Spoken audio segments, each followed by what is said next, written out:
Welcome back to the nursing knowledge hub. तो आज के इस लेक्चर में हम लोग देखेंगे नर्सिंग फाउंडेशन सब्जेक्ट का एक बहुत ही अच्छा और interesting topic that is hot and cold applications के बारे में। तो हॉट एप्लीकेशंस को हम लोग हीट थेरेपी के नाम से भी जानते हैं और कोल्ड एप्लीकेशन को हम लोग क्रायोथेरेपी या कोल्ड थेरेपी के नाम से भी हम लोग जानते हैं। तो लेट्स स्टार्ट। तो इसमें सबसे पहले हम लोग क्या करेंगे इस सेक्शन में कि हॉट एप्लीकेशन और कोल्ड एप्लीकेशन के बीच में हम लोग सबसे पहले डिफरेंस करेंगे कि क्या होता है और क्या क्या हॉट एंड कोल्ड एप्लीकेशंस के डिफरेंसेस हैं, है ना। तो लेट्स स्टार्ट। सबसे पहले हम लोग स्टार्ट करते हैं तो स्टार्ट करेंगे हीट थेरेपी से या फिर हॉट एप्लीकेशंस के साथ हम लोग क्या करेंगे स्टार्ट करने जा रहे हैं। तो देख लेते हैं हीट थेरेपी या फिर हॉट एप्लीकेशंस क्या होता है। तो सबसे पहले हम लोग देखेंगे हीट थेरेपी। तो इसका पर्पस क्या हम लोग देख लेते हैं। सबसे पहले इसका काम क्या होता है देख लेते हैं।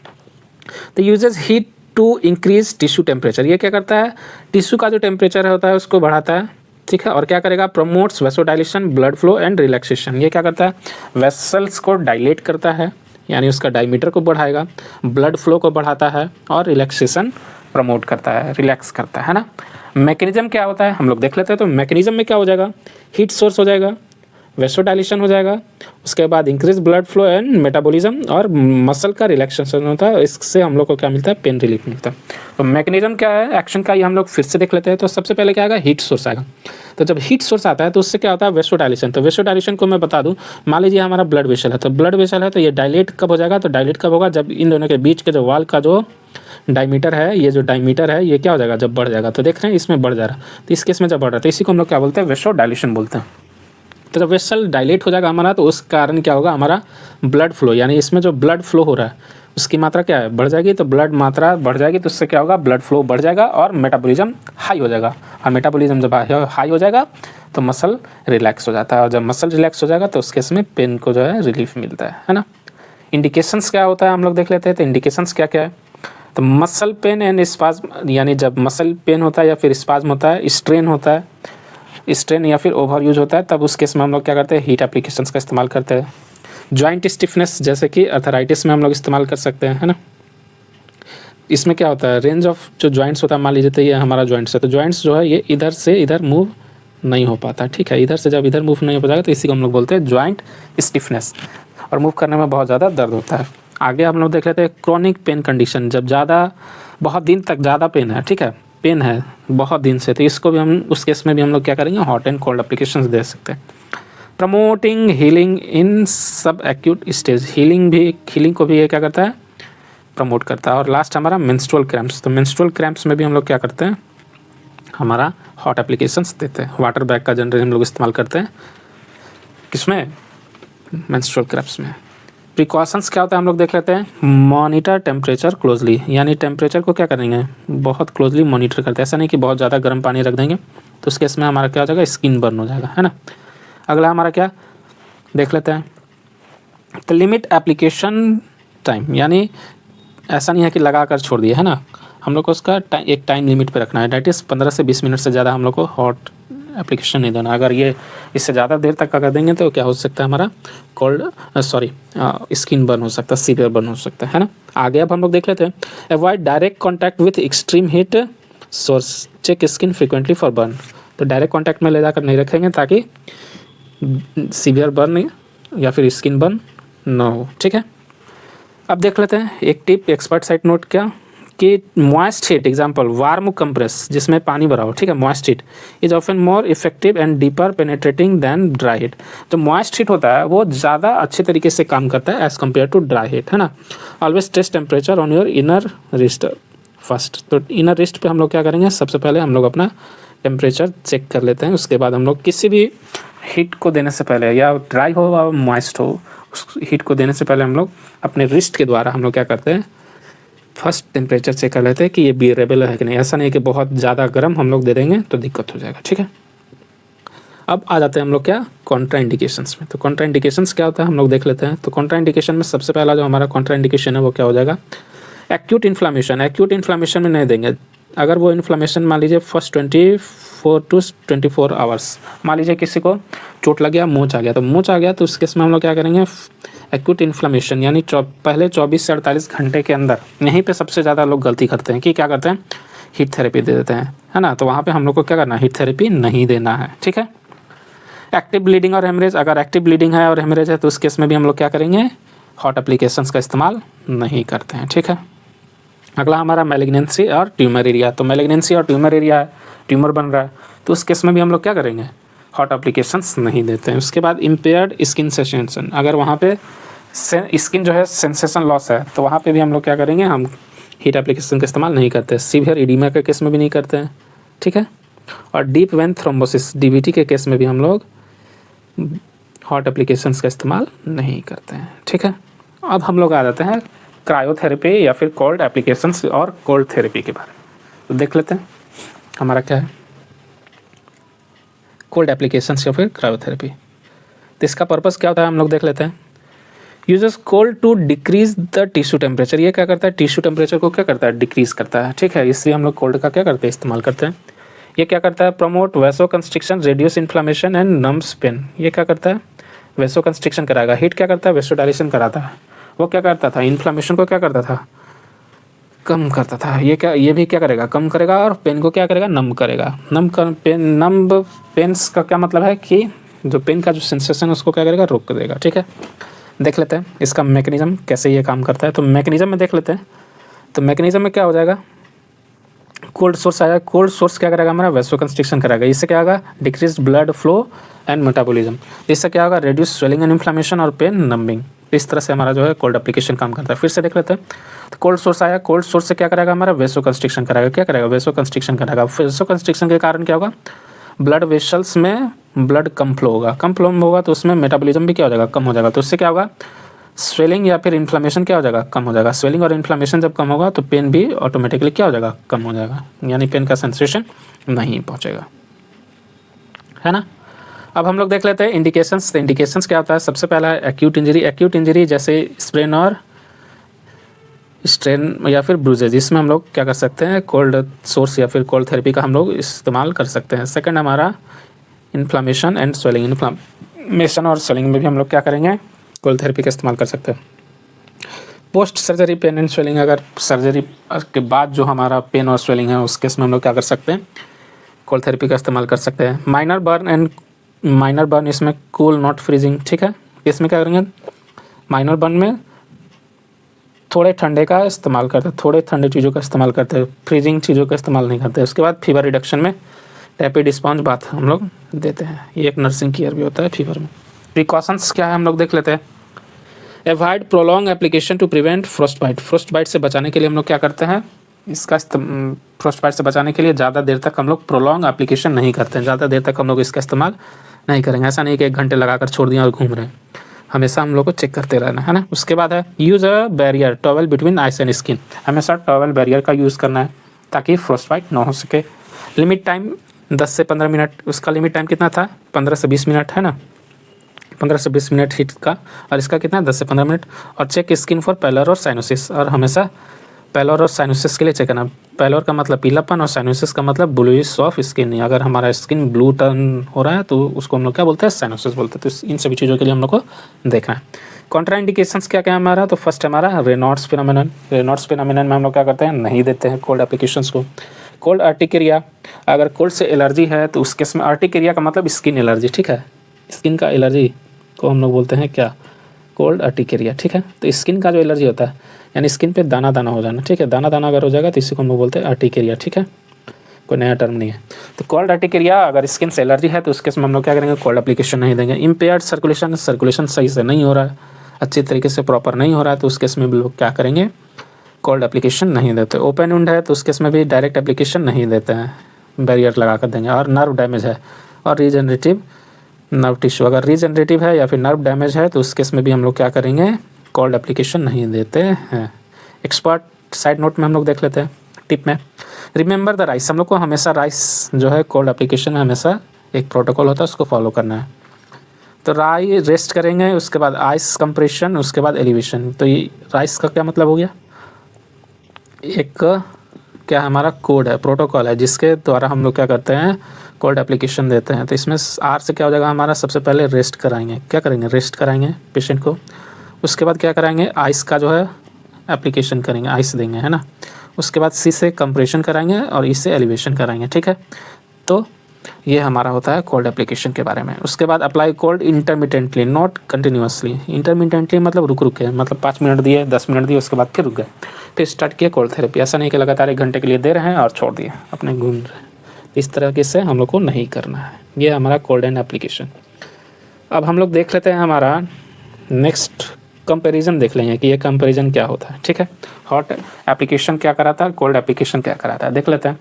तो एक तरफ हमारा फीचर है एक्शन ऑन वेसल्स। तो एक्शन ऑन वेसल में हॉट एप्लीकेशन करेगा, वेसो डायलेशन कराएगा, और कोल्ड एप्लीकेशन वेसो कंस्ट्रिक्शन कराएगा। तो ये हम लोग कह सकते हैं कि what is the difference between the hot and cold application. तो डिफरेंस ये बता रहा है कि हमारा क्या है, हॉट एप्लीकेशन में क्या है, कोल्ड एप्लीकेशन में क्या है। तो फर्स्ट हमारा action on blood vessel. Blood vessel में क्या कराता है, तो हॉट एप्लीकेशन वेसो डायलेशन कराता है और कोल्ड एप्लीकेशन वेसो कंस्ट्रिक्शन कराता है। ठीक है, ब्लड फ्लो क्या कराएगा, तो वेसो डायलेशन कराएगा तो इंक्रीज कराएगा और ये डिक्रीज कराता है। मेटाबॉलिज्म इंक्रीज कराएगा और ये डिक्रीज कराएगा।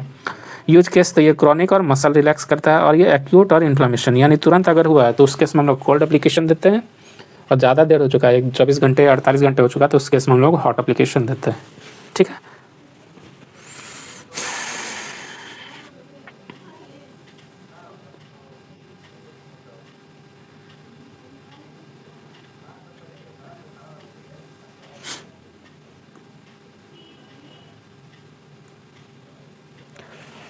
अब हम लोग देख लेते हैं हीट ट्रांसफ़र के बारे में। तो हीट ट्रांसफ़र क्या है, heat transfer depends on the following factor. ये डिपेंड करता है 2 फैक्टर पे, पहला हमारा टेम्परेचर और सेकंड हमारा फ्लो ऑफ हीट। तो 2 चीज़ों पे हमारा हीट ट्रांसफ़र डिपेंड करता है, टेम्परेचर और फ्लो ऑफ हीट पे। ठीक है, अब आ जाते हैं हमारा mode of heat transfer. Mode of heat transfer में जनरली 4 मेथड होते हैं, कंडक्शन, कन्वेक्शन, रेडिएशन और इवेपोरेशन, है ना। तो सबसे पहले हम लोग कंडक्शन देख लेते हैं। तो heat transfer from one particle of higher temperature to a lower particle of temperature. तो यानी हायर टेम्परेचर से लोअर टेम्परेचर पे हमारा जो क्या है वो हीट ट्रांसफ़र हो रहा है ना। ये जनरली कहाँ पे होता है, तो ये सॉलिड स्टेट्स में देखने को मिलता है। जैसे कि हमारा तवा गर्म हो रहा है, या फिर तो तवा जब गर्म हो रहा है तो वो सबसे पहले क्या होता है, बीच में गर्म होता है, उसके बाद यहाँ से ऐसे क्या होता है, रेडिएट होता है। टेम्परेचर क्या होता है, रेडिएट होता है, यानी बीच में से बाहर की ओर हमेशा बढ़ता है ना। तो ये हमारा क्या हीट ट्रांसफ़र का मेथड दैट इज़ कंडक्शन। या फिर एक तरफ जो है हमारा ये रॉड है, तो रॉड जो है एक तरफ मान लीजिए यहाँ पे हीट दे रहे हैं, तो हीट से क्या होता है हमारा एक तरफ रॉड होता है धीरे धीरे आगे की ओर बढ़ता है। ठीक है, तो इस तरह से ये हो जाता है हमारा कंडक्शन। अब आ जाता है कन्वेक्शन। कन्वेक्शन कब होता है, heat transfer from one fluid compartment of higher temperature to other fluid compartment of lower temperature takes place in liquid state. तो कंडक्शन किस में होता है, हीट ट्रांसफ़र का मेथड है किस में, सॉलिड में, और कन्वेक्शन किस में होता है, लिक्विड में होता है। और रेडिएशन में कोई मीडियम की आवश्यकता नहीं होती है, जैसे वेव्स के द्वारा। जैसे कि सूरज से पृथ्वी पे रोशनी आ रही है तो ये किसके द्वारा आ रही है, रेडिएशन के द्वारा आ रही है ना। हीट आ रहा है किसके द्वारा आ रहा है, वो रेज के फॉर्म में आ रहा है, तो वो किसके फॉर्म में आ रहा है, रेज के फॉर्म में आ रहा है। तो ये सारा चीज़ होता है electromagnetic waves, UV rays, infrared रे, गामा रेड रे इमिट्स हीट। ठीक है, तो ये सारे रेडिएशन होता है। तो कंडक्शन सॉलिड में, कन्वेक्शन लिक्विड में, और रेडिएशन में कोई मीडियम की जरूरत नहीं पड़ती है। और इवेपोरेशन जब गैस में होता है, when liquid changes to gas. ठीक है, आगे हम लोग देख लेते हैं इंपॉर्टेंट पॉइंट कि conduction, convection and radiation play an important role in hot and cold application. ये तीनों जो है हॉट एंड कोल्ड एप्लीकेशन में एक इंपॉर्टेंट रोल अप्लाई होता है। ठीक है, आगे अब हम लोग देख लेते हैं क्या, heat application. It is the application of hot agent. इसमें क्या होता है, हॉट एजेंट में एप्लीकेशन होता है warmer than skin either in moist और dry form on the body. तो जब हमारे बॉडी से हीट, किसी भी सब्सटेंस का हीट अगर ज़्यादा होता है तो उस केस में हम लोग हीट एप्लीकेशन कर सकते हैं ना। ये क्या करता है, ड्राई, 2 तरह के अब हीट होते हैं, डेट इज ड्राई हीट और मॉइस्ट हीट। तो ड्राई हीट जो होता है क्या होता है, uses conduction mode to transfer of heat. तो ड्राई हीट जो होता है वो कौन सा मोड ट्रांसफ़र यूज़ करता है, तो कंडक्शन, है ना। और मॉइस्ट हीट क्या करेगा हमारा, कन्वेक्शन। तो ये क्या करेगा, कन्वेक्शन करेगा, है ना। तो हीट एप्लीकेशन में ड्राई हीट जो होता है वो कंडक्शन होता है, और मॉइस्ट हीट जो होगा कन्वेक्शन यूज होता है। ठीक है, अब हम लोग देख लेते हैं लोकल इफेक्ट्स क्या होगा इसका, वेसोडाइलेशन देख लेते हैं। Skin has cutaneous thermal receptor. ये क्या करता है, थर्मल रिसेप्टर होता है, तो stimulate when they are in contact with hot agent. तो ये क्या होता है, स्टिमुलेट हो जाता है हॉट एजेंट के कॉन्टैक्ट में रहता है। तो इससे क्या होगा, हमारा सिग्नल जाएगा किसको, हाइपोथैलेमस को सिग्नल जाता है, और उससे क्या होता है, जब तो हाइपोथैलेमस क्या रिलीज करता है, ब्रेडिकाइनिन। ब्रेडिकाइनिन क्या करता है, रिलैक्सेशन ऑफ स्मैथ मसल, और इससे क्या होता है, वेसोडाइलेशन होता है। फिर से एक बार देख लेते हैं, हमारे स्किन के पास क्या है, क्यूटेनियस थर्मल रिसेप्टर है। क्यूटेनियस का मतलब स्किन रिसेप्टर, ठीक है, थर्मल रिसेप्टर। तो थर्मल रिसेप्टर जब आया तो क्या हुआ, हीट आया उसके कांटेक्ट में, तो क्या हुआ, हाइपोथैलेमस से ब्रेडिकाइनिन रिलीज हुआ। तो ब्रेडिकाइनिन जो होता है वो रिलैक्स कराता है किसको, स्मूथ मसल को, और स्मूथ मसल अगर रिलैक्स हो जाएगा तो उससे क्या हो जाएगा, हमारा वेसोडाइलेशन हो जाएगा, है ना। आगे अब हम लोग देख लेते हैं वेसोडाइलेशन में क्या होता है। तो इफेक्ट्स ऑफ वेसोडाइलेशन में हो जाएगा इंक्रीज ब्लड फ्लो। तो ये क्या करेगा, हमारा इंक्रीज ब्लड फ्लो कराएगा। उसके बाद डिक्रीज विस्कोसिटी, विस्कोसिटी को क्या करता है, डिक्रीज कराता है, यानी जो गाढ़ापन है, जो ब्लड जो हमारा ज़्यादा गाढ़ा है तो उसको क्या करेगा, हमारा कम करेगा, है ना। इसको क्या करेगा, हमारा कम करेगा। तो ये जो ब्लड जो हमारा गाढ़ा है उसको पतला करता है, ठीक है। उसके बाद इंक्रीज्ड ऑक्सीजन कंजम्पशन, ये ऑक्सीजन कंजम्पशन को क्या करता है, इंक्रीज करता है। और इंक्रीज सेलुलर मेटाबॉलिज्म, मेटाबॉलिज्म को क्या करता है, वो इंक्रीज करता है। उसके बाद अब हम लोग देख लेते हैं सिस्टेमिक इफेक्ट्स ऑफ हीट। तो इसमें हो जाएगा heat apply to a large body area. इसमें क्या हो जाता है, बॉडी एरिया का जो होगा लार्ज एरिया होगा, ठीक है। तो पूरे बॉडी एरिया में हम लोग क्या करते हैं, हीट अप्लाई करते हैं। तो इसको हम लोग बोलते हैं सिस्टेमिक हीट इफेक्ट। फर्स्ट है हमारा इसमें पेरिफेरल वासोडाइलेशन कराएगा और डिक्रीज बीपी। ये बीपी को क्या करता है, डिक्रीज कराता है, which leads to dizziness and fainting. तो ये क्या करेगा, अगर बीपी डिक्रीज हो रहा है तो उस केस में डिजनेस और फेंटिंग होता है, ठीक है। कहते हैं रिबाउंड फेनोमेनन क्या होता है, हम लोग देख लेते हैं। Hot water bag local dry heat application, ये क्या होता है, वेसोडाइलेशन कराता है, ठीक है। तो हॉट वाटर बैग का जब हम लोग यूज़ करेंगे तो ये क्या करेगा, लोकल हीट ड्राई एप्लीकेशन कराएंगे तो ये क्या करेगा, हमारा वेसोडाइलेशन कराता है, ठीक है। Usually hot application achieves therapeutic effect in 20 to 30 minutes, यानी जब हम लोग 20 और 30 मिनट्स के लिए जब हम लोग हीट अप्लाई करते हैं, ठीक है, यानी हॉट वाटर बैग का इस्तेमाल करते हैं तो ये हम लोग को थेरेपेटिक इफेक्ट देता है। 20 से 30 मिनट के अंदर ये हमारा थेरेपेटिक इफेक्ट देना स्टार्ट कर देता है ना। आगे अब हम लोग देख लेते हैं after 30 minutes the body starts producing opposite effect that is vasoconstriction. तो 30 मिनट के बाद हम लोग का क्या हो जाता है, वेसोकंस्ट्रिक्शन होना स्टार्ट हो जाता है, ठीक है। यही हमारा रिबाउंड फेनोमेनन। तो रिबाउंड फेनोमेनन क्या हुआ, सबसे पहले हम लोग क्या किए, हॉट वाटर बैग का अप्लाई किया। तो हॉट वाटर बैग जब अप्लाई किया तो वेसोडाइलेशन हो गया। तो उसके बाद क्या हुआ, 20 से 30 मिनट तक हम लोग इसका थेरेपेटिक इफेक्ट ले लिया। तो फिर 30 मिनट के बाद क्या हो जाएगा, फिर उल्टा स्टार्ट हो जाएगा फेनोमेनन, यानी वेसोकंस्ट्रिक्शन होने लगा। तो सबसे पहले क्या हुआ, हॉट वाटर बैग दिए, ठीक है, हॉट वाटर बैग दिए। तो हॉट वाटर के बाद क्या हुआ, वेसोडाइलेशन हुआ, वेसोडाइलेशन हो गया, ठीक है। और फिर आफ्टर 20 to 30 मिनट्स, यानी 20 से 30 मिनट के बाद क्या हो रहा है हमारा, फिर से वेसोकंस्ट्रिक्शन होना था। वेसोकंस्ट्रिक्शन जब होने लगेगा तो इसी को हम लोग बोलते हैं क्या, रिबाउंड फेनोमेनन।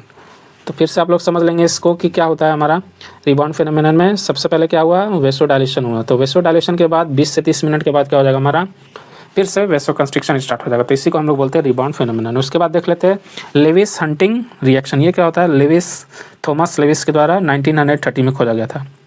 ये क्या होता है देख लेते हैं। When the body extremities are expose to extreme cold temperature that will result in vasoconstriction. तो वेसोकंस्ट्रिक्शन होने लगता है, ठीक है। कब, जब ज़्यादा एक्सट्रीम कोल्ड टेम्परेचर देंगे तो हमारे शरीर में क्या हो जाता है, वेसोकंस्ट्रिक्शन हो जाता है, ऑब्वियसली बात होगा।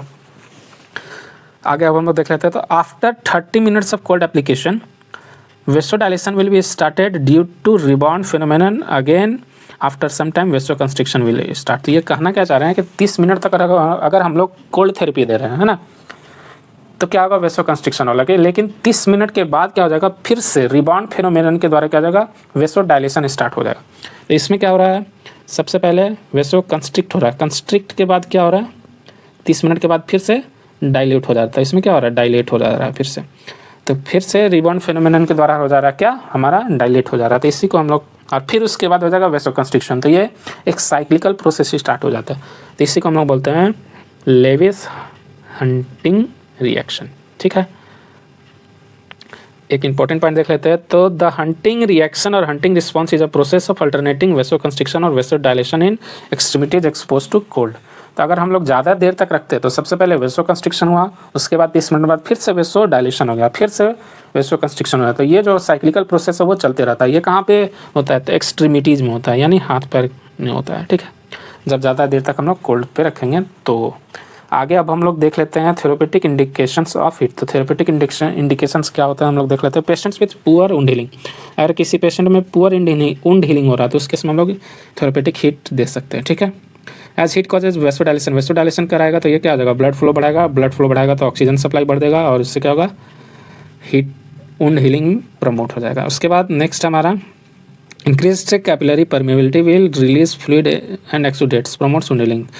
अब देखिए हीट देने से क्या हो जाएगा, सेलुलर जो परमिएबिलिटी है यानी सेल से अंदर और बाहर जाने का जो परमिएबिलिटी है, यानी जो भी लिक्विड है वो अंदर भी आ सकता है और बाहर भी जा सकता है। तो हीट देने से क्या हो जाता है, हमारा सेलुलर परमिएबिलिटी भी क्या होता है हमारा बढ़ता है, सेलुलर परमिएबिलिटी भी क्या होता है हमारा बढ़ता है, ये भी क्या होता है बढ़ता है, ठीक है। तो अगर ये बढ़ेगा तो क्या होगा, जो बाहर के जो लिक्विड है वो अंदर आएंगे और अंदर वाला लिक्विड बाहर जाएगा, तो इससे भी क्या होगा हमारा वुंड हीलिंग प्रमोट हो जाएगा। उसके बाद क्या देख लेते हैं, डिक्रीजेज पेन, ये क्या करता है, पेन को क्या करता है, डिक्रीज़ करता है। हीट डिक्रीजेज मसल टोन को भी क्या करता है, डिक्रीज़ करता है। उसके बाद प्रमोट सीलिंग बता दिए हैं, हीट प्रमोट्स वार्मथ देगा, गर्मी देगा। उसके बाद हीट स्टिमुलेट पेरिस्टाल्सिस, ये क्या करता है, पेरिस्टाल्सिस कराता है।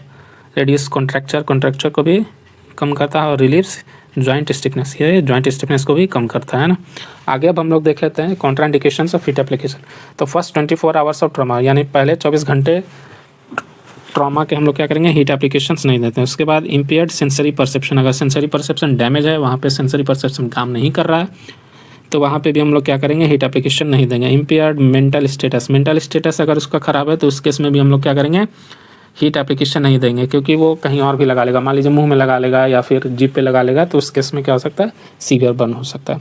इम्पेयर्ड ब्लड सर्कुलेशन, तो ब्लड सर्कुलेशन भी अगर ख़राब है तो उस केस में भी हम लोग नहीं देंगे। ओपन वुंड, अगर घाव खुला हुआ है उस केस में भी हम लोग नहीं देंगे। एक्टिव हेमरेज या फिर ब्लीडिंग, अगर हेमरेज या फिर ब्लीडिंग ज़्यादा हो रहा है तो उस केस में भी हम लोग क्या करेंगे, हीट एप्लीकेशंस नहीं देते हैं। और स्किन कंडीशन यानी रेडनेस या फिर ब्लिस्टर है तो उस केस में भी हम लोग क्या करेंगे, हीट एप्लीकेशन नहीं देते हैं। कॉम्प्लिकेशंस क्या होते हैं देख लेते हैं। तो रेडनेस लाल बन जाएगा, मैक्रेशन इस टाइप से हो जाए, मतलब स्किन के ऊपर क्या हो जाएगा, लाल लाल धब्बा बन जाएगा, ठीक है। उसके बाद है हमारा क्या देख लेते हैं, इडीमा फॉर्मेशन, इडीमा हो जाएगा, बर्न हो जाएगा, हाइपरथर्मिया हो जाएगा और लो ब्लड प्रेशर हो जाता है। तो फर्स्ट हमारा ड्राई हीट, ड्राई हीट देख लेते हैं। तो ड्राई हीट क्या है, ड्राई हीट में hot water bottles, chemical heating bottles, infrared ray, UV ray, short wave diathermic, cradling camps, electric cradles और इलेक्ट्रिक हीटिंग पैड, ये सारे किसमें ड्राई हीट में आते हैं और लोकल में आएंगे। जनरल में देख लेते हैं तो सन बाथ हो जाएगा हमारा, इलेक्ट्रिक क्रेडल्स हो जाएगा और ब्लैंकेट बेड हो जाएगा, तो ये जनरल में आ जाएगा। तो ड्राई हीट में लोकल में क्या क्या आ जाएगा, hot water bottle, chemical heating bottle, infrared ray, UV ray, short wave diathermic, cradling lamps और इलेक्ट्रिक क्रेडल्स और इलेक्ट्रिक हीटिंग पैड्स। और जनरल में आ जाएगा सन बाथ, इलेक्ट्रिक कैडल और ब्लैंकेट बेड। अब आ जाता है हॉट एप्लीकेशन लोकल, इसमें मॉइस्ट में देख लेते हैं। तो मॉइस्ट में क्या क्या जाएगा, वाटर सोक्स या फिर लोकल बाथ, हॉट कंप्रेस, पॉल्टिसीज या फिर कैटाप्लाज्म, स्टूप्स, मेडिकल फर्मेंटेशन भी इसको बोलते हैं, fermentation, paraffin bath, seeds bath और एक्वाथर्मिया बाथ, ठीक है। मॉइस्ट हीट में जनरल में आ जाएगा स्टीम बाथ, हॉट पैक्स और whirlpool bath, full immersion bath, ठीक है। अब आ जाते हैं एक एक करके हम लोग देख लेते हैं क्या क्या, हॉट वाटर बॉटल या फिर बैग, ये क्या होता है, ये फिगर आप लोगों को दिया हुआ या आप लोग देख सकते हैं ना। तो common method of heat application at home, home में यूज़ किया जाता है, inexpensive and convenient use. Temperature of water कितना चाहिए, adult and children above 2 years of age, अगर उसका 2 साल से ज़्यादा एज है तो हम लोग वाटर डिग्री कितना रखेंगे, 46 to 52 डिग्री सेंटीग्रेड, यानी 46 से 52 डिग्री रखते हैं हम लोग टेम्परेचर। उसके बाद unconscious patient and child under 2 साल के अंदर का है तो इसके लिए टेम्परेचर रखेंगे 40 से 46, ठीक है। क्या रखेंगे, 40 से 46 डिग्री, ठीक है। आगे अब हम लोग देख लेते हैं नर्सिंग रिस्पॉन्सिबिलिटीज़ के बारे में। तो नर्सिंग रिस्पॉन्सिबिलिटीज़ क्या है, measure the temperature of water, temperature हम लोग मेजर करेंगे। उसके बाद फिल द वाटर 2/3, पूरा नहीं भरेंगे, 2/3 भरते हैं। Remove the air from the bag, ठीक है। Close the lid and check any leakage, leakage है तो उसका इस्तेमाल हम लोग नहीं करेंगे। और अप्लाई कितने देर के लिए करेंगे, तो 20 से 30 मिनट के लिए, ठीक है। केमिकल हीटिंग पैक या फिर हॉट एंड कोल्ड पैक, ये देख लेते हैं हम लोग, हॉट एंड कोल्ड पैक या फिर केमिकल हीटिंग पैड क्या होता है देख लेते हैं। तो सिंगल यूज या फिर रियूजेबल, दोनों में आता है, सिंगल यूज या फिर reusable. To activate the chemical heating pack there is a need to squeeze the chemical and chemical mix with water. इसमें क्या होता है, हम लोग स्क्वीज करते हैं केमिकल को और वह केमिकल जो है ये मिक्स होता है वाटर के साथ और एक एक्सोथर्मिक रिएक्शन शो होता है, ठीक है। सराउंडिंग के हिसाब से टेम्परेचर क्या हो जाता है, बढ़ने लगता है, ठीक है। और इसमें क्या होता है, सराउंडिंग के हिसाब से टेम्परेचर घटने लगेगा, तो अगर बढ़ने लगेगा तो हो जाएगा हॉट कोल्ड पैक और अगर घटने लगेगा तो हो जाएगा कोल्ड पैक का, ठीक है, cold pack. Chemical can store energy and release in the form of heat, ये होता है एक्सोथर्मिक रिएक्शन, यानी एक्सोथर्मिक में क्या होता है, हीट बाहर निकलेगा, है ना। हीट केमिकल हीटिंग पैक का यूज़ मैग्नीशियम सल्फेट है, तो इसमें हम लोग क्या यूज़ करते हैं, मैग्नीशियम सल्फेट का यूज़ करते हैं। अब इसमें क्या होता है, chemical can absorb the heat from the atmosphere that leads to lowering the surrounding temperature. इसमें क्या हो जाता है, इंडोथर्मिक रिएक्शन, यानी ये सराउंडिंग से टेम्परेचर को लेता है और हीट अपने आप को देता है, ठीक है। तो इससे क्या होगा, टेम्परेचर कम हो जाता है। इसमें हम लोग यूज़ करते हैं अमोनियम नाइट्रेट। तो हॉट पैक में हम लोग यूज़ करते हैं, हॉट केमिकल पैक में हम लोग यूज़ करते हैं मैग्नीशियम सल्फेट, और कोल्ड में हम लोग यूज़ करते हैं अमोनियम नाइट्रेट, ठीक है। हम देख लेते हैं इलेक्ट्रिक हीटिंग पैड, ये क्या होता है हम लोग देख लेते हैं। Don't use any sharp object, इसमें हम लोग शार्प ऑब्जेक्ट नहीं यूज़ करेंगे। Body surface area should be dry होना चाहिए, नहीं तो करंट मार देगा। Never let the patient lie over any hot substance, hot and cold application, ठीक है। अब इसमें हम लोग को जाके लेट ही नहीं जाना है, ठीक है। इंस्ट्रक्शंस में देख लेते हैं। The setting of the electric heating pad should be appropriate as per the manufacturer's instruction. तो इसको यूज़ करने से हम लोग क्या करें, पहले हम लोग क्या करेंगे, मैन्युफैक्चर का जो भी इंस्ट्रक्शन दिया रहता है उसको हम लोग देख लेते हैं कि कैसे यूज़ करना है। It provide constant and even heat to the part of body. ये तो यह क्या करता है, इवन हीट देता है और कांस्टेंट हीट देता है। लाइट वेट होता है और कहीं भी इसको मोड़ सकते हैं और किसी भी बॉडी पार्ट में हम लोग इसको लगा सकते हैं, ठीक है। यह हमारा इलेक्ट्रिक हीटिंग पैड, ठीक है। अगला हमारा एक्वाथर्मिया पैड, ये क्या होता है, used as a dry local application के लिए यूज़ करते हैं, as well as moist local heat application, dry और हीट दोनों के लिए यूज़ कर सकते हैं। Also known as aqua K pad के नाम से भी जाना जाता है, ठीक है। Electrically powered unit connected by the tubing of water to aquathermia pad. इसमें भी क्या होता है, इलेक्ट्रिक से ही चलता है और इलेक्ट्रिक से पानी क्या हो जाता है, गर्म हो जाता है, ठीक है। ये भी इसको हम लोग क्या करते हैं, 2/3 फिल करते हैं, ठीक है। टेम्परेचर कितना रहेगा, 40 डिग्री सेल्सियस, फ़ारेनहाइट में 104। मैक्सिमम ड्यूरेशन ऑफ एप्लीकेशन कितना, एक्वाथर्मिया 30 मिनट के लिए हम लोग इसका यूज़ करते हैं। उसके बाद आ जाता है हमारा इंफ्रारेड लैम्प, IRR, इंफ्रारेड रे लैम्प, है ना। तो ये क्या होता है, इसमें क्या होता है, हमारा रेडिएशन यूज़ करते हैं। Natural source of infrared rays radiation that is sun हमारा नेचुरल है। लुमिनियस जनरेटर और non luminous generator use to generate infrared है। अब देखिए, नॉन लुमिनियस और ये हमारा लुमिनियस। तो लुमिनियस जो होगा उसमें बल्ब रहेगा, वो जलेगा और दिखाई देगा, रोशनी निकलेगी उससे, और नॉन लुमिनियस में रोशनी नहीं दिखाई देगी, फिर भी वो अपना काम करेगा, ठीक है। लुमिनियस जनरेटर और नॉन लुमिनियस जनरेटर में हम लोग डिफरेंस देख लेते हैं। प्रोड्यूस विजिबल इंफ्रारेड रेडिएशन, ये क्या करता है, विजिबल बताया था हमें कि विजिबल इंफ्रारेड रेडिएशन शो करते हैं, यानी ये दिखेगा कि हमको जल रहा है। और ये इनविजिबल होता है, प्रोवाइड इनविजिबल इंफ्रारेड रेडिएशन, है ना।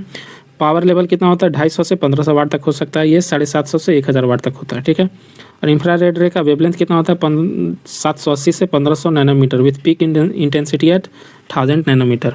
और ये इसका रेंज कितना होता है, 1550 से 1250, है ना। ये पेनिट्रेशन कहाँ कहाँ तक कर सकता है, तो डर्मिस एंड सबक्यूटेनियस टिश्यू तक कर सकता है, यानी 5 से 10 mm तक कर सकता है। और ये कहाँ तक करता है, एपिडर्मिस तक ही करेगा, ठीक है। Used for chronic inflammatory condition where tissue healing is required, ये क्रॉनिक चीज़ों के लिए यूज़ करते हैं और ये एक्यूट इन्फ्लामेशन के लिए यूज़ करते हैं। डिस्टेंस ऑफ लैम्प कितना होना चाहिए, तो 45 से 60 सेंटीमीटर, ये पूछा हुआ क्वेश्चन है। 45 to 60 सेंटीमीटर, और इसमें क्या होता है, 75 से 90 सेंटीमीटर तक होता है। क्रॉनिक कंडीशन में यूज़ कर सकते हैं 30 मिनट तक, और एक्यूट कंडीशन में 10 से 15 मिनट तक हम लोग इसका यूज़ कर सकते हैं। ये डिस्टेंस जरूर याद रखेंगे, ये पूछता है, और कितने देर तक हम लोग यूज़ करते हैं ये भी पूछा हुआ है। तो ये दो चीज़ इसमें ज़रूर याद रखेंगे आप लोग, ठीक है। उसके बाद अब हम लोग देख लेते हैं इंफ्रारेड रे में और नर्सिंग रिस्पॉन्सिबिलिटी क्या होता है। At the time of using infrared रे, तो place the patient in a comfortable position पर रखना पेशेंट को, cover the body parts specially eyes properly. तो जब ये बॉडी कवर पार्ट्स है जहाँ पे देना है सिर्फ वहीं पे देते हैं, बाकी सारी चीज़ को कवर कर देते हैं, ठीक है।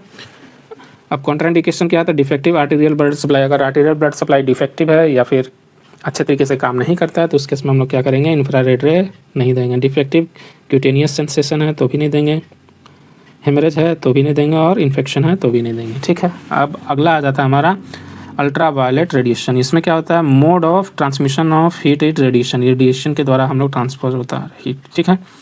इसमें बैंड होता है जैसे UV ray A, UV ray B, UV ray C, है ना। दो लैंप इसमें यूज़ किए जाते हैं, मरकरी लैंप और फ्लोरेसेंट लैंप, ठीक है। Commonly fluorescent lamp are use to treat the skin condition like psoriasis, open wound, ठीक है। तो ओपन वुंड और सोराइसिस के केस में हम लोग कौन सा यूज़ करते हैं, फ्लोरेसेंट लैंप यूज़ करते हैं, यूवी रे। एडवर्स इफेक्ट देख लेते हैं क्या क्या हो सकता है। बर्न हो सकता है, प्रीमेच्योर एजिंग हो जाएगा, कार्सिनोजेनेसिस होता है, यानी कैंसर भी डेवलप हो सकता है इससे, बेसल एंड स्क्वामेलस सेल कार्सिनोमा और मैलिग्नेंसी। ठीक है, आगे अब हम लोग देख लेते हैं कॉन्ट्रा इंडिकेशंस क्या क्या हमारे यूवी रे के। तो फर्स्ट हमारा skin care, pulmonary tuberculosis, cardiac and kidney, liver disease, systemic lupus erythematosus और फीवर। ठीक है, अब आ जाता है हम लोग का next topic that is moist local heat application, है ना। तो ये हम लोग देख लेते हैं। तो मॉइस्ट हीट क्या होता है? Moist heat is more preferable, ये मोर प्रीफरेबल होता है एज ड्राई हीट में cause dehydration, dryness, irritation and which can lead to skin breakdown and ulcer formation. तो जो मॉइस्ट हीट होता है वो ज़्यादा मोर प्रीफरेबल होता है एज़ कम्पेयर टू हमारा ड्राई हीट, क्योंकि ड्राई हीट जो है वो ड्राइनेस कराता है, इरिटेशन कराता है और अल्सर फॉर्मेशन कराता है। अगला हमारा वार्म सोक देख लेते हैं। Soak is immersing a part of the body into the solution and applying a gauze piece over the part and then saturating it with the solution. तो इसमें क्या करते हैं हम लोग, गर्म पानी या फिर गर्म सॉल्यूशन में हम लोग क्या करते हैं, अपना बॉडी पार्ट्स को इमर्स करते हैं, यानी पूरा डुबा देंगे ताकि क्या कर सके, वो अपना इफेक्ट दिखा सके। और उसके ऊपर क्या करेंगे, गॉज पीस के द्वारा हम लोग उस गर्म सॉल्यूशन को डालते हैं, है ना। Warm soak is local moist heat effect. ये क्या है, वार्म सॉक जो है लोकल होता है मॉइस्ट हीट इफेक्ट का। टेम्परेचर कितना चाहिए वाटर का, 105 से 110 डिग्री, ड्यूरेशन 20 से 30 minute. Use sterile technique when using warm soak in open window. अगर ओपन विंडो में यूज़ कर रहे हैं तो स्टेराइल टेक्निक का हम लोग ध्यान रखेंगे। और अगर अनहील्ड सर्जिकल इंसिजन है तो उस केस में वे लोग स्टेराइल टेक्निक का इस्तेमाल करते हैं। Temperature of the solution should be maintain.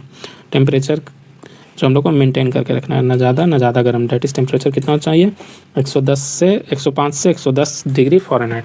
Fermentation क्या होता है देख लेते हैं। तो मॉइस्ट हीट एप्लीकेशन का ये मेथड है। Cloth used in fermentation should be 50% of woollen and 50% cotton. तो इसमें 50% कॉटन का चीज़ बना होना चाहिए और 50% वुलन का चीज़ बना होना चाहिए। इंडिकेशंस में क्या क्या होता है अब हम लोग देख लेते हैं। तो joint pain, neuralgia, neuritis pain, muscle tension, insomnia, active chest congestion in cold and influenza and bronchitis. तो इसका हम लोग न्यूरल्जिया नर्व से रिलेटेड में ज़्यादा इस्तेमाल करते हैं, मसल टेंशन में इस्तेमाल करेंगे, इंसोम्निया में इस्तेमाल करते हैं, एक्टिव चेस्ट कंजेशन है उसमें इस्तेमाल करते हैं और इन्फ्लुएंजा और ब्रोंकाइटिस में भी इस्तेमाल करते हैं। ठीक है, कॉन्ट्राइंडिकेशंस क्या हो जाएगा, लॉस ऑफ स्किन सेंसेशन हो जाता है अगर टू अनकॉन्शियस। अगर कॉन्ट्राइंडिकेशन क्या है, तो अगर स्किन का सेंसेशन लॉस है तो उस केस में हम लोग क्या करेंगे, इस्तेमाल नहीं करेंगे। या फिर अनकॉन्शियस पेशेंट है तो उस केस में भी इस्तेमाल नहीं करते। पैरालिसिस ऑफ पार्ट, अगर किसी पार्ट में पैरालिसिस है तो भी इस्तेमाल नहीं करेंगे। Leg fit and fit of diabetic का, अगर डायबिटिक फुट है तो भी हम लोग इस्तेमाल नहीं करते हैं। मैलिग्नेंसी में भी इस्तेमाल नहीं करेंगे। और टेंडेंसी टू ब्लीड, अगर ब्लीडिंग होने का ज़्यादा चांसेस है तो उस केस में हम लोग इस्तेमाल नहीं करते हैं। स्पेशल इंस्ट्रक्शन देख लेते हैं। तो explain the procedure to the patient को प्रोसीजर क्या करेंगे, एक्सप्लेन करेंगे हमेशा। प्रोवाइड द प्राइवेसी, उसके बाद have the patient to remove clothing को रिमूव करेंगे एंड ड्रेप द सीट, और ड्रेप कर देते हैं सीट को। उसके बाद क्या करेंगे, be sure the patient's feet are warm, और उसका फीट क्या होना चाहिए, हमेशा वार्म होना चाहिए। मेडिकल फर्मेंटेशन के बारे में, इसको हम लोग स्टूप्स के नाम से भी जानते हैं ना, medical fermentation that is stoops. देख लेते हैं। ये यूज़ किया जाता है generally for the treatment of post operative areas. Post operative area को ट्रीटमेंट करने के लिए हम लोग इसका इस्तेमाल करते हैं। इसमें cover all dressing with a plastic protector before applying the fermentation, यानी ड्रेसिंग जो होता है उसको हम लोग कवर कर देंगे प्लास्टिक से, और उसके बाद हम लोग क्या करेंगे, फर्मेंटेशन को अप्लाई करते हैं, यानी स्टूप्स को अप्लाई करते हैं ना। आगे अब हम लोग देख लेते हैं। अ प्लास्टिक कवर में ऑल्सो भी use to help retain heat if application is ordered for a long period. तो प्लास्टिक कवर का भी हम लोग यूज़ कर सकते हैं हीट को रिटेन करने के लिए, यानी हीट को ज़्यादा देर तक रखने के लिए, अगर हम लोग को फर्मेंटेशन ज़्यादा देर तक देना है, यानी स्टूप्स अगर ज़्यादा देर तक लॉन्ग पीरियड तक देना है। ठीक है। Medical fermentation are moist heat application. ये कैसा है, मॉइस्ट हीट एप्लीकेशन होता है in which a medicine that is turpentine and olive oil is applied locally to augment the effects of hot compress use. इसमें दो चीज़ों का इस्तेमाल करते हैं ना, दो चीज़ों का इस्तेमाल कौन कौन सा करेंगे, डेट इज़ हमारा क्या हो जाएगा, कौन कौन सा देख लेते हैं। तो एक होता है टर्पेंटाइन और एक होता है ऑलिव ऑयल, इन दोनों का जनरली हम लोग इस्तेमाल करते हैं। ठीक है। एक इंपॉर्टेंट पॉइंट देख लेते हैं क्या, कि stupes are commonly use to relieve tympanitis. Tympanitis का मतलब क्या होता है देख लेते हैं। तो एबनॉर्मल अकोमुलेशन ऑफ गैस और एयर इन द एब्डोमेन। तो एब्डोमेन में जब हमारा गैस या फिर एयर जब एबनॉर्मल तरीके से अकोमुलेट हो जाएगा तो उसको हम लोग क्या बोलेंगे, टिम्पेनाइटिस बोलते हैं। तो इसको रिलीफ करने में हमेशा हेल्प करता है by increasing the peristalsis and relaxing muscle span. तो पेरिस्टाल्सिस को इंड्यूस करके और मसल स्पाज्म को डिक्रीज करके, रिलैक्स करके ये क्या करता है, हमारा मदद करता है। डोजेस देख लेते हैं। तो एडल्ट्स में कितना देंगे, तो टर्पेंटाइन क्या देंगे, 1 पार्ट देंगे, और मेल विक्स भी 3 पार्ट ऑफ ऑलिव ऑयल, यानी 1 ढक्कन अगर मान लेते हैं हम क्या देंगे, टर्पेंटाइन ऑयल देंगे, तो इसमें 3 ढक्कन क्या देंगे, ऑलिव ऑयल देता है। ये हमारा एडल्ट्स का होता है, ठीक है।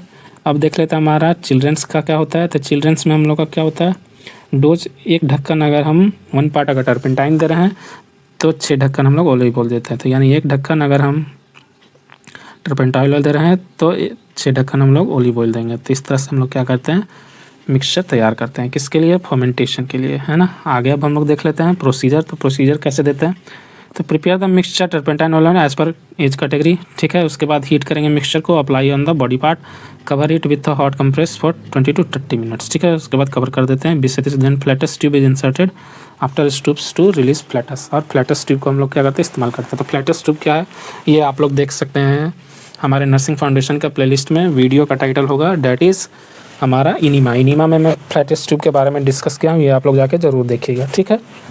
आगे अब हम लोग देख लेते हैं पॉल्टिसेस। तो पॉल्टिसेस क्या हम लोग देख लेते हैं, तो soft spongy mass which is heated और मेडिकेटेड। तो ये सॉफ्ट स्पॉन्जी मास होता है जो कि हम लोग हीट करते हैं या फिर देते हैं, ठीक है। मॉइस्ट हीटिंग पैक का टेम्परेचर कितना होना चाहिए, 160 से 106 से 160, 106 से 160 डिग्री फ़ारेनहाइट। वार्म कंप्रेस क्या होता है हम लोग देख लेते हैं।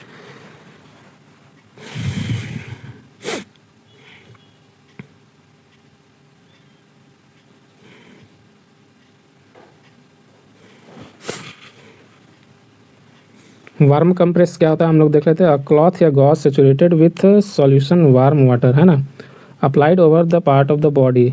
तो ये क्या होता है, एक क्लॉथ या फिर किसी गॉज पीस को हम लोग इस्तेमाल करते हैं सॉल्यूशन में, वार्म सॉल्यूशन वाटर में, और वाटर का टेम्परेचर कितना होना चाहिए, 40 से 40.5 डिग्री सेल्सियस, यानी 105 डिग्री फ़ारेनहाइट, ठीक है। तो ये होता है हमारा वाटर का टेम्परेचर, ठीक है।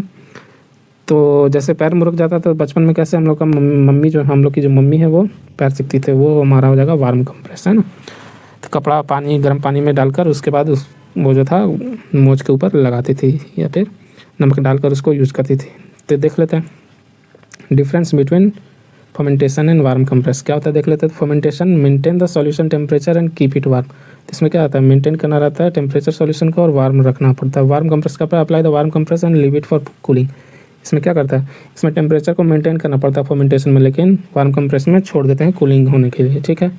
अब आगे अब हम देख लेते हैं पैराफिन बाथ वैक्स थेरेपी। ये पूछा हुआ क्वेश्चन है, ये भी पूछता है पैराफिन बाथ वैक्स थेरेपी, और सीड्स बाथ ये भी पूछा हुआ है। तो देख लेते हैं हम लोग इसमें क्या करते हैं, मॉइस्ट लोकल हीट एप्लीकेशन करते हैं। टेम्परेचर ऑफ अपर एक्सट्रीमिटी कितना होना चाहिए, 118 डिग्री से 120 डिग्री तक, और लोअर एक्सट्रीमिटी कितना चाहिए, 113 से 121 डिग्री तक। पैराफिन वैक्स क्या करेंगे हम लोग, 1 पाउंड लेते हैं और मिक्स विथ मिनरल ऑयल के साथ मिक्स करते हैं, और इसको मोल्टन कितना पे करते हैं, 50 से 55 डिग्री सेल्सियस पे। Therapeutic temperature should be maintain, यानी इन दोनों का मिक्सचर का जो सॉल्यूशन है वो कितना होना चाहिए, 40 से 44 डिग्री सेल्सियस, है ना। हाउ टू अप्लाई, तो डिपिंग एंड रैपिंग मेथड 17 से 12 रिपीट्स, यानी डिप करते हैं उसके बाद रैप कर देंगे, डिप करेंगे रैप करेंगे, कितने देर के लिए, 7 से 12, है ना। उसके बाद आ जाता है हमारा इमर्सन मेथड, ये ग्लविंग मेथड होता है, ठीक है। उसके बाद टावर एंड बैंडेजिंग, और उसके बाद होता है हमारा डायरेक्ट पोरिंग यानी लेस कॉमन। तो ये सारे मेथड्स हैं जिससे हम लोग क्या करते हैं, अप्लाई करते हैं। इंडिकेशंस में क्या जगह, पेन एंड मसल स्पाज्म होता है स्पेशली इन डिस्टल एक्सट्रीमिटीज़, ठीक है। एक्सट्रीमिटीज़ में ज़्यादा हम लोग इसका इस्तेमाल करते हैं। ये देख सकते हैं आप लोग फिगर, ये डेट इज़ पैराफिन वैक्स। उसके बाद आप post traumatic swelling of hands and feet, उसके बाद swelling of hands in rheumatoid arthritis, swelling of hands in degenerative joint disease, और स्पेशली इन सब acute and early chronic stage of inflammation. Contraindication क्या है, ischaemia अगर हो तो that is arterial insufficiency, उस केस में हम लोग नहीं दे देते हैं। हेमरेज के केस में नहीं देंगे, इम्पेयर्ड सेंसेशन के केस में नहीं देंगे, inability to respond to pain में भी हम लोग नहीं देंगे, और मैलिग्नेंसी में भी नहीं देते हैं, और स्कार टिश्यू में भी हम लोग नहीं देते हैं, ठीक है। अब आ जाता है important, that is seeds bath. तो सीड्स बाथ जो है ये बहुत ही इंपॉर्टेंट है और ये पूछा जाता है। सीड्स बाथ का क्या प्रोसीजर हम लोग देख लेते हैं। इमर्सन ऑफ रेक्टल और perineal area from mid high to iliac crest. इसमें हम लोग पेरिनियल एरिया या फिर रेक्टल एरिया को हम लोग एक्सपोज कराते हैं, किससे, टेम्परेचर के द्वारा। टेम्परेचर ऑफ वाटर, वाटर का टेम्परेचर कितना होना चाहिए, तो 110 से 115 डिग्री फ़ारेनहाइट, यानी 43 से 46 डिग्री। ड्यूरेशन कितना होना चाहिए, 20 मिनट। ये क्या होता है देख लेते हैं, किस किस यूज़ में हम लोग लेते हैं इसका इस्तेमाल सीड्स बाथ का। To relieve congestion of pelvic organ, congestion release करने के लिए, जैसे कि डिस्मेनोरिया में। To relieve pain following cystoscopy, अगर किसी पेशेंट का सिस्टोस्कोपी हुआ है और दर्द दे रहा है तो उस केस में हम लोग क्या कर सकते हैं, सीड्स बाथ का इस्तेमाल कर सकते हैं इन्फ्लेमेशन को कम करने के लिए। और to promote drainage of rectal abscess and haemorrhoids, अगर हिमोरॉइड्स है और रेक्टल ड्रेनेज है तो उस केस में भी हम लोग क्या करेंगे, सीड्स बाथ का इस्तेमाल करते हैं। सॉल्यूशन देख लेते हैं क्या यूज़ करते थे, पोटेशियम परमैंगनेट 1:55,000, यानी एक ढक्कन डालेंगे तो लगभग 5 ढक्कन क्या डालेंगे, 5000 ढक्कन हम लोग क्या डालेंगे, पानी रखते हैं, ठीक है। बोरिक एसिड क्या रखेंगे, 1 ग्राम टू 1 पिंट, यानी 1 चुटकी भर या फिर 1 ग्राम। और eusol solution, Edinburgh university solution slam, इसमें क्या होता है, यूसॉल्ट सॉल्यूशन जरूर पूछता है, देख लेंगे आप लोग, ठीक है। तो यूसॉल्ट सॉल्यूशन को मैं अंडरलाइन कर दे रहा हूँ, ये बहुत इंपॉर्टेंट है। यूसॉल्ट सॉल्यूशन कई एक पिछले नॉट सेट्स में पूछा जा चुका है, यूसॉल्ट सॉल्यूशन क्या होता है। यूसॉल्ट सॉल्यूशन में 1.25 ग्राम बोरिक एसिड रहता है और 1.25 ग्राम ब्लीच रहता है, और कितने में मिलाते हैं, तो 100 ग्राम स्टेराइल वाटर में। तो यूसॉल्ट सॉल्यूशन ये बहुत ही अच्छा क्वेश्चन है सीड्स बाथ में, है ना। 1.25 ग्राम बोरिक एसिड रखते हैं, 1.25 ग्राम ब्लीच रखते हैं और 100 ml वाटर में इसका हम लोग मिलाकर यूज़ करते हैं यूसॉल्ट सॉल्यूशन, है ना। कॉन्ट्राइंडिकेशंस क्या हम लोग देख लेते हैं, तो प्रेगनेंसी, मेंस्ट्रुएशन, रीनल इन्फ्लामेशन और increased irritability of genital organs, इन सभी केस में हम लोग सीड्स बाथ नहीं देंगे। नर्सिंग रिस्पॉन्सिबिलिटी क्या करेंगे, एसेस फॉर डिक्रीज बीपी, तो सीड्स बाथ में है कि इसका साइड इफेक्ट क्या है कि बीपी क्या होता है, डिक्रीज हो जाता है, ठीक है। अदर वाइटल साइंस को हम लोग देखेंगे, जैसे कि पल्स, हमारा टेम्परेचर हो गया, और परफॉर्म सीड्स बाथ वंस और ट्वाइस अ डे, एक दिन में 1 से 2 बार देते हैं। एप्लीकेशन क्या हम लोग देख लेते हैं, तो कोल्ड एप्लीकेशन क्या है, application of cold agents which is cooler than the skin either in moist और dry form on the surface of body. तो कोल्ड का हम एजेंट का हम लोग इस्तेमाल करते हैं जो कि कूलर होता है हमारे स्किन टेम्परेचर से, या तो वो मॉइस्ट फॉर्म में होगा या फिर ड्राई फॉर्म में होगा, तो इसका हम लोग इस्तेमाल करते हैं कोल्ड एप्लीकेशंस।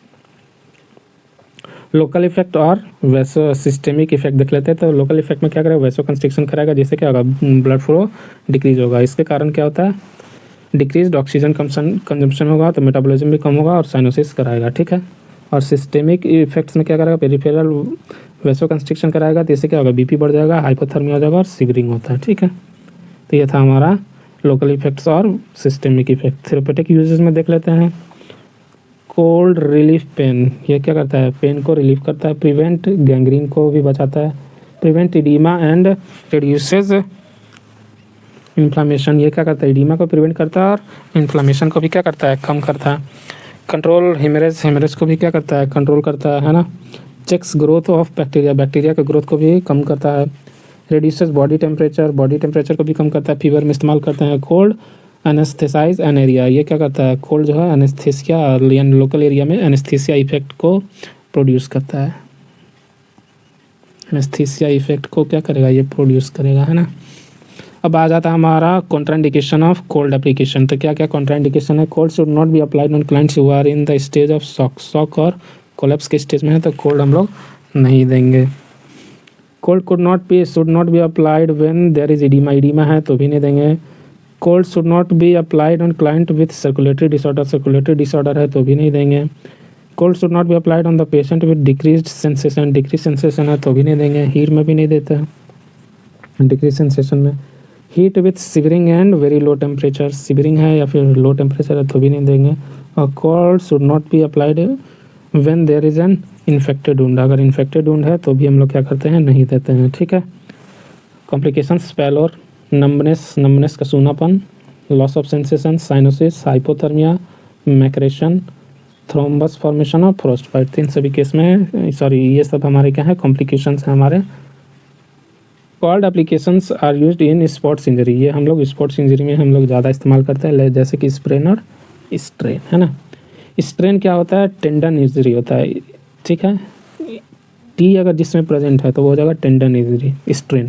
तो स्ट्रेन में क्या प्रेजेंट है, टी प्रेजेंट है, तो टी से हो जाएगा हमारा टेंडन। तो स्ट्रेन किस में होगा, टेंडन में होता है। और स्प्रेन किस में होता है, स्प्रेन जो होता है हमारा लिगामेंट में होगा, ठीक है। जिसमें टी एब्सेंट है वो क्या हो जाएगा, लिगामेंट, ठीक है। इस तरह से आप लोग इसको याद कर सकते हैं, स्प्रेन और स्ट्रेन, है ना।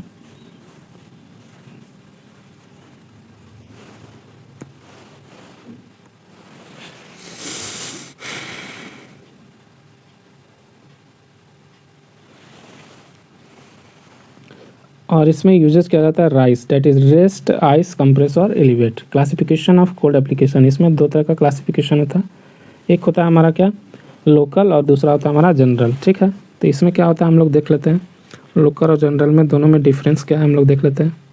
तो इसमें फिजियोलॉजिकल इफेक्ट होता है, मैं बताया था तो क्या क्या फिजियोलॉजिकल इफेक्ट होता है, और एक तरफ होगा हमारा, ये गलती से लिखा हुआ है तो यहाँ पे हो जाएगा हमारा क्या हो जाएगा हीट एप्लीकेशन। ठीक है, यहाँ पे हो जाएगा हमारा हीट एप्लीकेशन और यहाँ पे हो जाएगा हमारा कोल्ड एप्लीकेशन। तो उल्टा थोड़ा सा लिखा हुआ है, यहाँ पे हमारा हो जाएगा कोल्ड एप्लीकेशन, यहाँ पे हो जाएगा हमारा हीट एप्लीकेशन, है ना।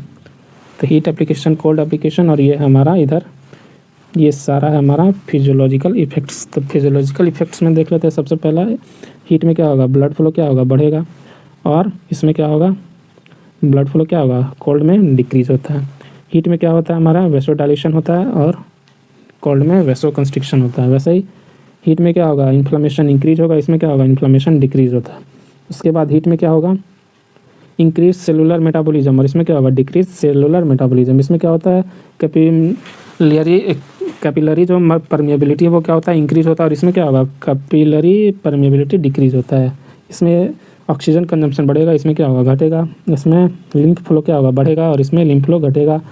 इसमें पेन सेंसेशन क्या होता है, कम होता है, और इसमें लॉस होता है, ये देखने वाली बात है, इसमें लॉस हो जाता है, नम्बनेस हो जाता है। इंक्रीज ल्यूकोसाइट मोटेबिलिटी, और इसमें डिक्रीज ल्यूकोसाइट मोटेबिलिटी। तो ये था हमारा हीट एप्लीकेशन और कोल्ड एप्लीकेशन में कुछ डिफरेंसेस, है ना। अब आगे हम लोग देख लेते हैं कि क्या क्या हॉट एंड कोल्ड मोडेलिटीज़ होते हैं। ठीक है, कैसे कैसे देते हैं हम लोग। तो फर्स्ट हमारा आइस बैग और आइस कॉलर। इसमें क्या हो जाता है, टॉन्सिलेक्टिक के बाद हम लोग use of ice collar is recommended. तो टॉन्सिलेक्टोमी के बाद टॉन्सिल को हम लोग, जब एक्टोमी अगर कहीं भी आता है टर्म, ठीक है, तो एक्टोमी का मतलब क्या होता है कि उसको उस पोर्शन को बॉडी से काट कर निकाल देना। ठीक है, जैसे अपेंडेक्टोमी तो अपेंडिक्स काट के निकाल देंगे।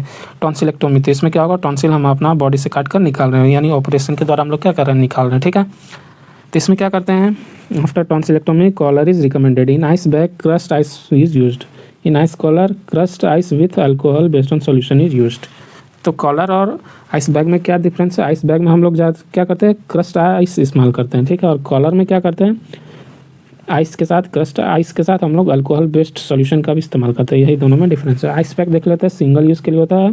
सम gel field packed, silica gel generally use किए जाते हैं इसमें। ठीक है, आइस टॉवल देख लेते हैं, तो वेट टॉवल इसमें यूज़ किया जाता है। Needs to be replaced after 2 to 3 minutes। Total 20 minutes of treatment can be given. Ice massage क्या होता है देख लेते हैं, तो most effective for muscle spasm, muscle spasm के लिए मोस्ट इफेक्टिव है। ठीक है, कंटूजन ड्यूरेशन कितना होना चाहिए, तो 5 से 15 मिनट तक का जो है, और या फिर जब तक आइस मेल्ट नहीं हो जाता तब तक हम लोग इसका इस्तेमाल कर सकते हैं, है ना। आगे अब हम लोग देख लेते हैं कोल्ड शॉक। तो कोल्ड शॉक में क्या होता है, procedure like that for warm shock. Warm shock के लिए यूज़ किया जाता है। डिज़ायर टेम्परेचर कितने देर के लिए, 15 डिग्री सेल्सियस के लिए 20 मिनट के लिए हम लोग यूज़ कर सकते हैं। अगला हमारा कोल्ड कंप्रेस ये का आता है, अप्लाई टू आइदर डिक्रीज और prevent bleeding from and to reduce inflammation. उसके बाद कोल्ड एंड आइस स्प्रे, इसमें क्या यूज़ करते हैं, ethyl chloride were originally used but is highly inflammable. ये हाईली इन्फ्लेमेबल था, तो इसके जगह पे हम लोग क्या इस्तेमाल करते हैं, फ्लोरीमीथेन। फ्लोरीमीथेन इसका हम लोग यूज़ करते हैं, जो कि नॉन इन्फ्लेमेबल। ठीक है, आगे अब हम लोग देख लेते हैं क्या, the liquid is spread on the area to be cooled in a series of strokes of about 5 second each with a few second interval. यानी 5 सेकेंड के लिए रखते हैं, फिर 2 सेकेंड के लिए रुक जाएंगे, फिर 5 सेकेंड के लिए रखेंगे, फिर 2 सेकेंड के लिए रुक जाएंगे। तो इस तरह से हम लोग इसका इस्तेमाल करते हैं। तो कोल्ड और आइस स्प्रे का इस तरह से हम लोग इस्तेमाल करते हैं। और कुछ इंपॉर्टेंट पॉइंट हम लोग देख लेते हैं। Heat increases skin and joint temperature, improves blood circulation and muscle relaxation and decreases joint stiffness. और कोल्ड क्या करता है, नम करता है पेन को, decreases swelling, constrict blood vessel and block nerve impulse to joints, है ना।